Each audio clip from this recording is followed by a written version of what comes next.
Let's go to the White House right now for President Biden's reaction.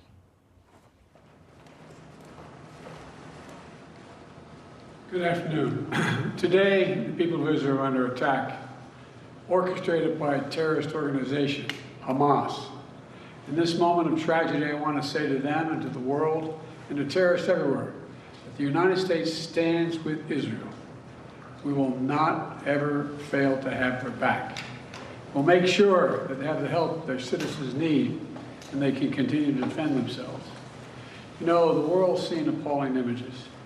Thousands of rockets in a space of hours raining down on Israeli cities. I got up this morning, started this at 7:30, 8 o'clock, my calls. Hamas terrorists crossing in Israel, killing not only Israeli soldiers, but Israeli civilians. In the street, in their homes, innocent people murdered, wounded, entire families taken hostage by Hamas. Just days after Israel marked the holiest of days in the Jewish calendar. It's unconscionable. You know, when I spoke with Prime Minister Netanyahu this morning, I told him the United States stands with the people of Israel in the face of these terrorist assaults. Israel has the right to defend itself and its people, full stop. There's never justification for terrorist attacks. And my administration's support for Israel's security is rock solid and unwavering. Let me say this as clearly as I can. This is not a moment for any party hostile to Israel to exploit these attacks to seek advantage. The world is watching. I've also been in contact with the King of Jordan, spoken with members of Congress, directed my national security team to engage with their Israeli counterparts, military to military, intelligence to intelligence, diplomat to diplomat, to make sure Israel has what it needs.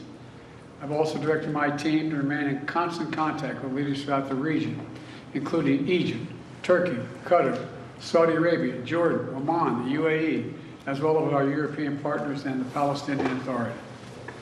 It's also a terrible tragedy on a human level. It's hurting innocent people. Seeing the lives that have been broken by this, the families torn apart, it's heartbreaking.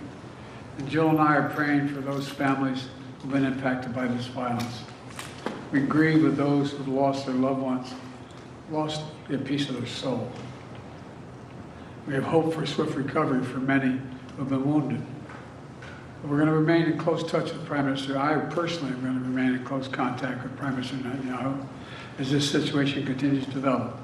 And let there be no mistake, the United States stands with the state of Israel, just as we have from the moment the United States became the first nation to recognize Israel 11 minutes after its founding 75 years ago. Thank you very much. Mr. President, was there an intelligence failure in the lead up to this attack? Mr. President, can you tell us?